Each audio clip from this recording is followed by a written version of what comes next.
Time for do-it-yourself home automation, and this is a look at my Kodak Professional Kodafix fixer.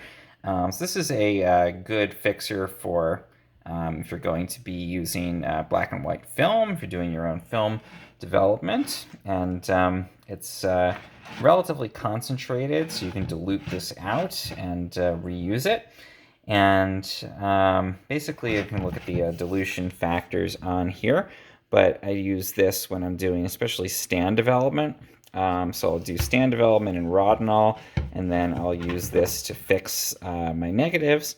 And let's see if I can find the dilution. I don't know it by heart here, but you can see this makes 3.8 liters of solution, and some people do reuse it. I tend not to. But it's a really good fixer. This is something that's been around for a super long time.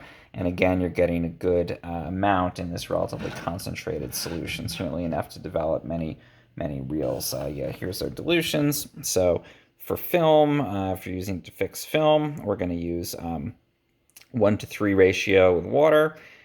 So again, you get a pretty good amount of it there, up to 120 rolls.